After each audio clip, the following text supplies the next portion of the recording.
오늘은 하품인 하나님을 품은 사람 18번째 시간이고 또 하나님을 품은 사람에 대한 마지막 말씀을 함께 나누는 시간이 되어집니다.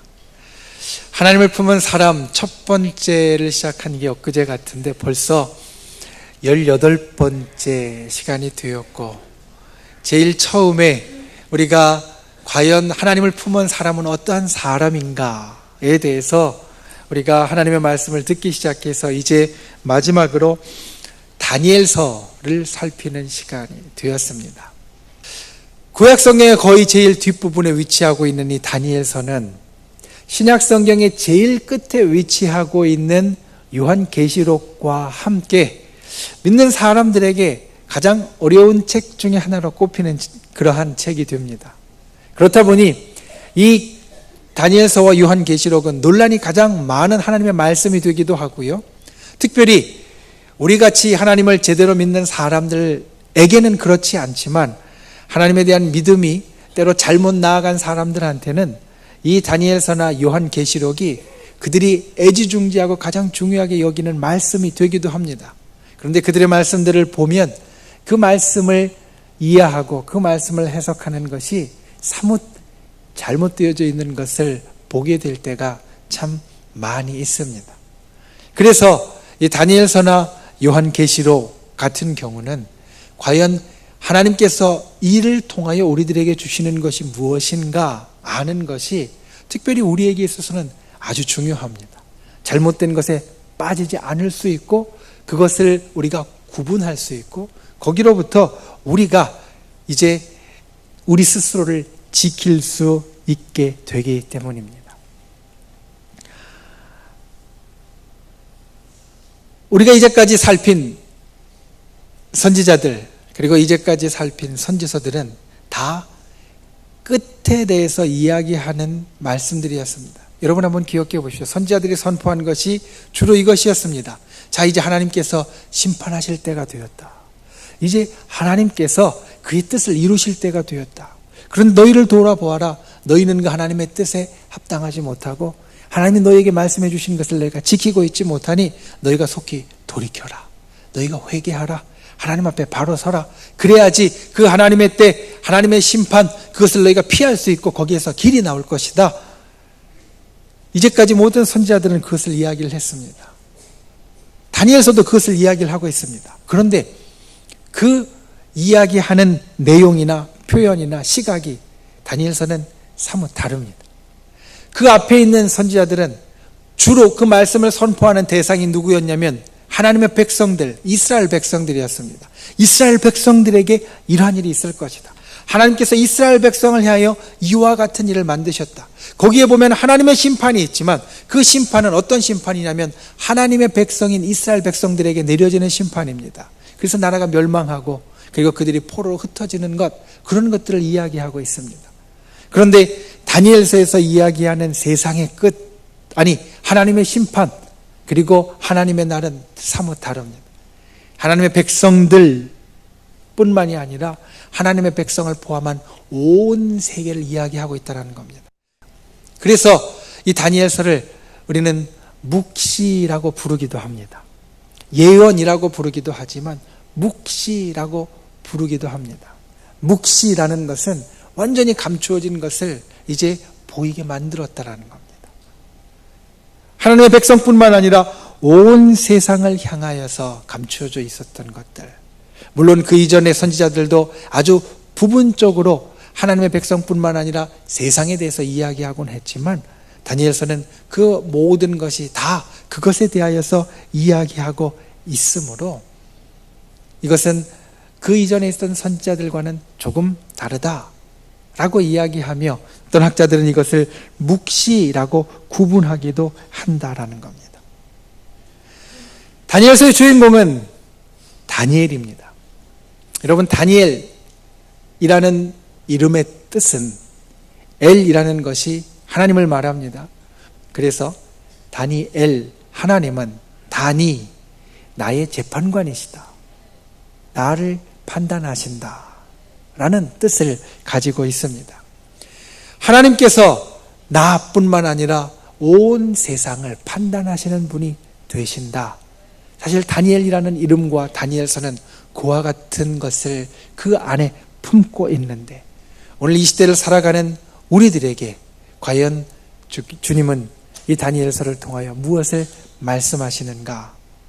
우리에게 주신 하나님의 말씀, 특별히 주님은 하나님의 말씀을 듣고 우리 심령 가운데 새기는 귀한 저와 여러분이 다 되실 수 있기를 예수님의 이름으로 축원을 드립니다. 첫 번째로 다니엘서를 통하여 우리에게 주시는 말씀, 하나님께서 모든 것을 통치하신다라는 겁니다. 다니엘서는 크게 두 부분으로 나눌 수 있습니다. 1장부터 6장까지가 첫 번째 부분이고 7장부터 12장까지가 두 번째 부분입니다. 1장부터 6장까지를 보면 다니엘이라는 인물이 어떻게 살았는지 그의 삶에서 나타난 이야기들을 담고 있습니다. 그러다 보니 1장부터 6장까지는 우리가 잘 읽을 수 있습니다. 아니, 쉽게 읽을 수 있습니다. 읽으면서 별로 지루하지도 않고요, 재미있게 읽을 수 있습니다. 그리고 우리가 다니엘서에서 알고 있는 대부분의 말씀들, 다니엘서 거기에 이런 게 있었지 라고 생각할 만한 말씀들은 그 대부분이 다 1장부터 6장까지에 있습니다. 여러분 한번 생각해 보십시오. 왕의 꿈을 해석하는 다니엘, 왕이 꿈을 꿨습니다. 그런데 그 꿈이 자기가 생각할 때에도 뭔가 특별한 것 같은데 그 뜻이 궁금해졌습니다. 왕이 온 땅에 있는 모든 학자들, 지혜자들, 그리고 꿈을 해석할 만한 사람들을 불렀습니다. 그리고 말합니다. 내가 꾼 꿈이 무엇인지 맞춰보고, 그리고 내가 꾼 꿈의 뜻이 무엇인지 얘기해달라. 아무도 못합니다. 누가 합니까? 다니엘이 합니다. 왕의 꿈을 해석하는 다니엘서 2장에 나오는 말씀입니다. 왕이 자기의 신상에 절하라 라고 이야기를 했습니다. 그런데 왕의 말을 지키지 않는 사람들이 있었습니다. 누구였냐면 다니엘의 세 친구였습니다. 사람들이 그것을 보고 괘씸하게 여겼습니다. 왕에게 참소합니다. 왕의 명령을 어기는 사람들이 있습니다. 그 사람들을 법대로 처리해야 합니다. 그래서 그 절하지 않던 세 사람, 누구냐면 다니엘의 세 친구입니다. 다니엘의 세 친구 사드락, 메삭, 아벳느고가 풀무불, 보통 때보다 7배 뜨겁게 피워오는 풀무불 속에 들어가는 것, 다니엘서 3장에 나오는 말씀입니다. 다니엘이 하나님 앞에 기도했습니다. 시간이 되면 항상 기도했습니다. 아침, 점심, 저녁 아마 이렇게 정해놓고 기도했을 겁니다. 그 기도하는 것을 못마땅하게 여기는 사람들이 있었습니다. 왕에게 또한 참소했습니다. 일렀습니다. 왕 말고 다른 것을 섬기는 사람이 있습니다. 그래서 그 사람을 벌해야 됩니다. 어떻게 됩니까? 왕은 다니엘을 사자굴, 굶주린 사자굴 속에 집어넣습니다. 이게 다니엘서 6장에 나오는 말씀입니다. 우리가 가장 잘 아는 다니엘의 세 말씀, 꿈을 해석하는 다니엘이나 풀무불 속에 들어가는 다니엘의 세 친구나 아니면 사자굴 속에 들어가는 다니엘이나 다 다니엘서 1장부터 6장까지 나오는 말씀입니다. 그리고 이 말씀이 이야기하고 있는 것은 하나입니다. 무엇이냐? 겉과 속이 다르다라는 겁니다. 다니엘은 여호야김 통치 3년에 바벨론으로 끌려왔습니다. 그리고 바빌론의 언어와 지혜를 교육받았습니다. 어렸을 때 뽑혀서 이제 이 나라를 이끌고 갈 엘리트 교육을 받았습니다. 그 엘리트 교육 가운데는 모든 것이 포함되어 있었습니다. 학문을 가르치는 것이나 지혜를 가르치는 것이나 그리고 그를 건강하게 만들어주는 것이나. 그래서 그 소년들에게, 엘리트 교육을 받는 소년들에게 왕이 음식을 줍니다. 진수성찬을 줍니다. 그냥 풀만 먹는 것이 아니라 고기도 주고 다른 사람들이 평소에 먹지 못할 산의 진미를 줍니다. 그런데 문제가 있었습니다. 그 산의 진미는, 특별히 고기 종류는, 그 당시의 고기 종류는 거의 대부분이 다 신 앞에 제물로 바쳐졌다가 시장으로 나온 것 또는 쓰임새에 맞게 나온 것, 되었다라는 겁니다. 그 당시에 있던 고기는 오늘같이 흔하지 못했기 때문에 먼저 신 앞에 바쳤다가 그랬다가 나누어 먹었습니다. 그러니 다니엘과 세 친구가 볼 때 저거는 우상 앞에 드려졌던 것인데 나는 저거 못 먹겠다. 다니엘과 세 친구를 가르치는 그 선생님, 오늘날로 이야기하면 선생님이 되겠죠. 걱정했습니다. 너 저거 안 먹으면 다른 애들하고 분명히 얼굴빛도 틀릴 것이고 다른 아이들은 저걸 먹어서 얼굴도 빛나고 살도 찌고 몸도 건강해지고 튼튼해서 모든 것 잘할 텐데 너희는 그거 먹지 않으면 흔히 하는 말로 비리비리할 것이고 얼굴빛도 안 좋을 것이고 힘도 없을 것이고 그리고 다른 애들보다 처지게 될 텐데 너희가 그러면 내가 벌 받는다. 너희를 잘못 가르쳤다고 내가 벌 받는다. 안 된다. 그런데 다니엘과 세 친구는 고집을 합니다. 그러면 한번 시험해 보소서. 우리가 채소만 먹고 그것 안 먹고 어떻게 되나 한번 시험해 보소서. 다니엘서 1장 15절은 이렇게 말합니다. 그들의 얼굴이 더욱 아름답고 살이 더욱 윤택하여 왕의 음식을 먹는 다른 소년들보다 더 좋아 보인지라. 더 나아가서 어떤 일이 있었냐면 하나님이 네 소년에게 학문을 주시고 모든 서적을 깨닫게 하시고 지혜를 주셨으니 다니엘은 또 모든 환상과 꿈을 깨달아 알더라. 안 먹었습니다. 눈에 보이는 것 안 먹으면 분명히 안 좋아져야 됩니다. 그런데 다니엘서 1장은 그 시작부터 말합니다. 눈에 보이는 것 안 먹었는데 더 얼굴이 윤택하여지고 아름답고 빛이 났다. 거기서 한 걸음 더 나아가서 학문이 생기고 모든 서적을 깨닫게 되고 지혜도 생기고 환상과 꿈까지도 깨닫게 되었다. 풀무불 사건도 마찬가지입니다.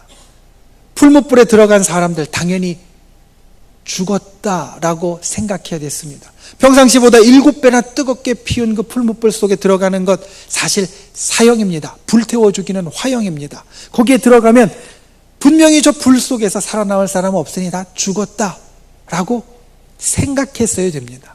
눈에 보이는 것은 분명히 죽음입니다. 그런데 눈에 보이지 않는 것이 무엇이었냐면 그들이 그곳에서 옷 하나도 타지 않고 멀쩡히 걸어 나오는 것이었습니다. 사자굴도 마찬가지입니다. 굶주린 사자굴 속에 던져지자마자 이리저리 찢겨지고 그리고 숨통이 끊어져야 정상입니다. 그런데 털끝 하나 상하지 않고 나온 것, 그것이 다니엘서가 오늘 우리들에게 주시는 말씀이라는 겁니다. 눈에 보이는 것이 있지만 우리들이 이 땅을 살면서 눈에 보이는 것이 있지만 하나님은 그 눈에 보이는 것을 넘어서 역사하신다. 눈에 보이는 것뿐만 아니라 보이지 않는 것 속에서 우리 가운데 역사하시고 우리 가운데 하나님의 능력을 이루어 내신다라는 겁니다. 다니엘서 2장 5절 말씀에 보면 그와 같기 때문에 다니엘과 함께 있었던 궁중의 지혜자들은 세상으로 볼 때는 훌륭했습니다. 세상으로 볼 땐 좋았습니다. 온갖 박사고 술사였고 모든 것을 다 가진 사람들이었습니다. 그런데 그들은 아무 쓸모가 없었습니다. 바벨론의 왕 벨사살은 강력한 권력을 갖고 있었지만 그 권력은 결국 메대인 다리오에게 넘어갔습니다. 그리고 그것이 다니엘은 하나님께서 행하신 것이다 라고 선포하고 있다라는 겁니다. 여러분, 우리가 이 땅을 살면서 눈에 보이는 것이 중요합니다. 눈에 보이는 것이 우리에게 때로는 전부인 것 같습니다. 그런데 다니엘은 우리에게 말합니다. 그것을 초월하라. 그것을 넘어서라 라는 겁니다. 눈에 보이는 것 그 뒤에 하나님의 통치가 있고 하나님의 섭리가 있고 하나님의 역사가 있으니 너희가 눈에 보이는 그것을 넘어설 때 하나님의 역사를 경험할 수 있다는 겁니다. 이것을 기억하는 분들이 되시기를 바랍니다. 하나님께서 모든 것을 통치하십니다. 그리 아니 보일지라도 우리들의 눈에 보이는 것은 왕의 진수성찬이고 우리들의 눈에 보이는 것은 저 7배나 뜨겁게 불타오르는 풀무불이고 우리들의 눈에 보이는 것은 굶주린 사자라 할지라도 그리 아니 보일지라도 거기에선 살아날 수 없을 것 같고 거기에서는 이길 수 없을 것 같고 거기에서는 도저히 헤어날 수 없을 것 같을지라도 하나님께서 모든 것을 통치하신다는 겁니다. 이 고백이 하나님께서 우리들에게 보여주시는 이 고백이 저와 여러분의 고백이 될 수 있기를 예수님의 이름으로 축원을 드립니다. 두 번째로, 하나님의 나라를 품으십시오. 아까 말씀드렸듯이 다니엘서는 두 부분으로 나눌 수 있습니다. 그 중에 두 번째 부분, 다니엘서 7장부터 12장까지의 부분은 앞에와는 사뭇 다릅니다. 앞에는 우리가 읽기 쉽고 그리 어렵지 않게 나아갈 수 있게 다니엘이 살아왔던 이야기, 그러면서 주변에서 일어나는 이야기들을 적고 있다면 7장부터는 다니엘이 본 환상들을 적고 있습니다. 그런데 그 환상들이 때로는 좀 난해합니다.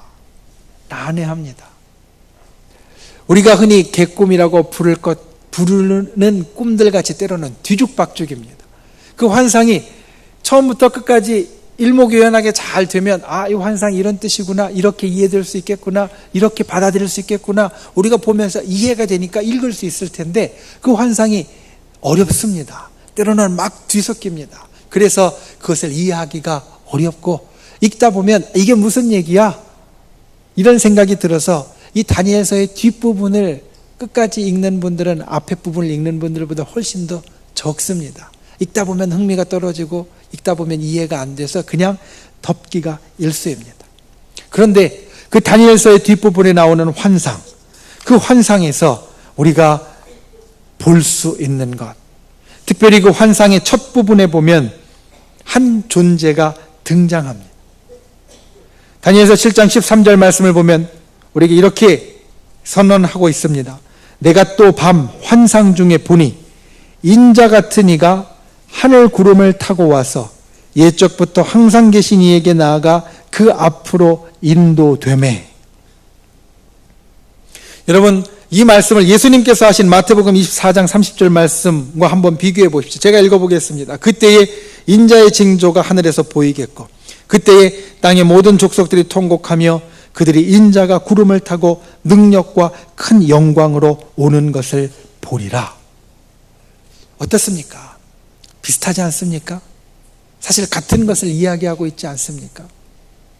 다니엘서의 후반부는 환상을 이야기하고 있는데, 무슨 환상을 이야기하고 있느냐? 마지막 때에 대한 환상을 이야기하고 있습니다. 그리고 거기에 중요한 한 존재가 나오는데, 그 존재가 바로 인자입니다. 다니엘 때에는 이 환상 중에 본 인자가 누군지 몰랐습니다. 그런데 오늘 우리는 이 인자가 누구신지 압니다. 누구십니까? 예, 예수님이십니다. 마태복음에 이 다니엘서를 인용하면서 이야기하고 있는 것 바로 예수님이시고, 예수님께서 무엇을 이야기하시고 있느냐? 내가 마지막 때에 징조가 하늘에서 보이겠고, 그리고 구름을 타고 큰 능력과 영광으로 오는 것을 사람들이 다 보게 될 것이다.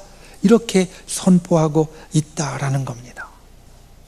인자에 대해서 이야기하는 것, 이것은 무엇이냐면 하나님의 나라가 분명히 있다라는 겁니다.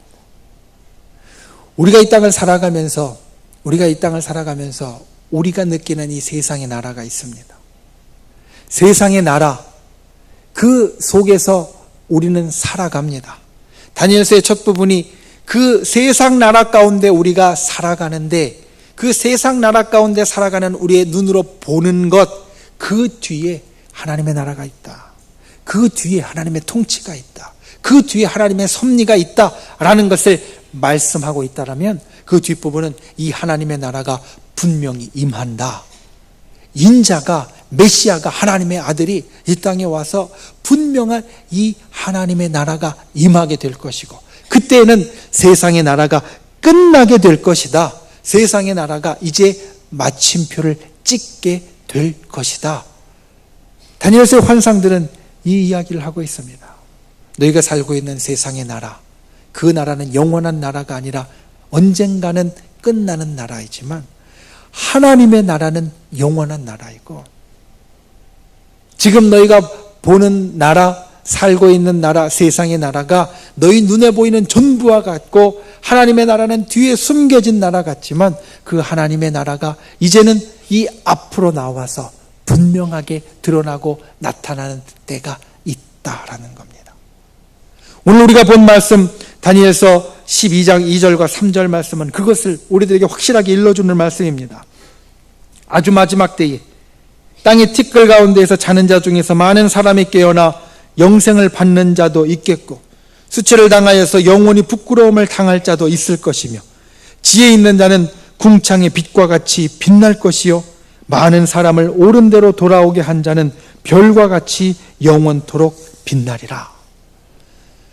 여러분, 우리가 이 세상을 살면서 여러 가지들을 누립니다. 좋아합니다. 세상에 살면서 우리가 때로는 건강을 누리기도 하고 건강한 것을 누리기도 하고 재물을 누리기도 하고 그리고 유쾌한 것을 누리기도 하고 내가 좋아하는 어떤 것을 누리기도 합니다. 그런데 여러분 어떻습니까? 그것은 영원할 수 없습니다.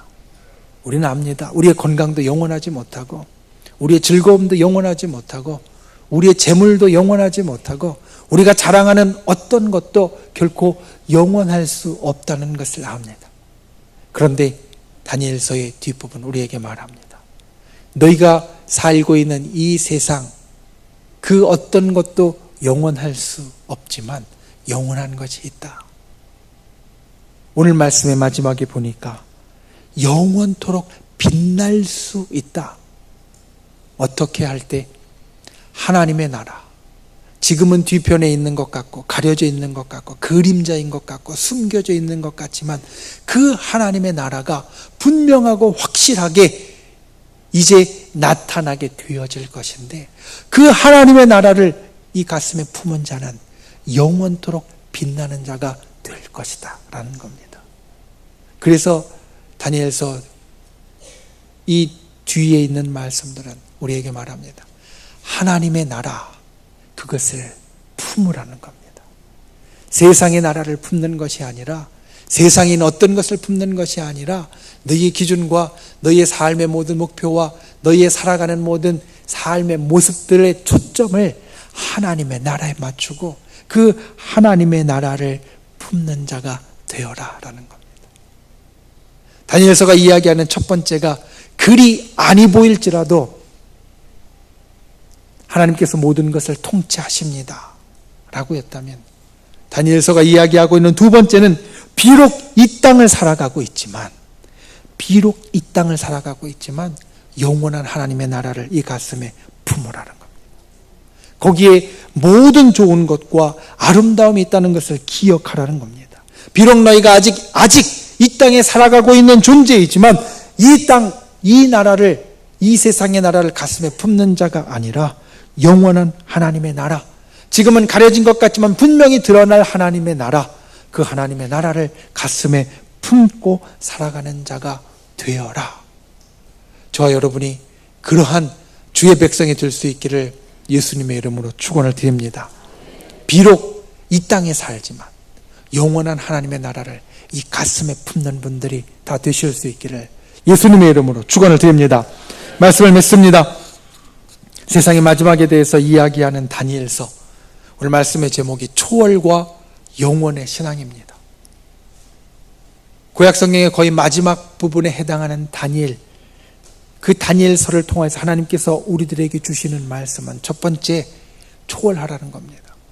눈에 보이는 것, 비록 그렇게 아니 보일지라도 하나님께서 모든 것을 통치한다라는 것을 분명하고 확고하게 믿고 붙잡으라. 그리고 두 번째로 영원하다라는 겁니다. 우리가 보는 하나님의 나라는 세상의 나라와 같이 끝날 나라가 아니기 때문에 비록 너희가 이 땅에 살아도 영원한 하나님의 나라를 품는 자가 되라. 저와 여러분이 이와 같은 초월과 영원의 신앙을 가슴에 품는 분들이 다 되실 수 있기를 예수님의 이름으로 축원을 드립니다.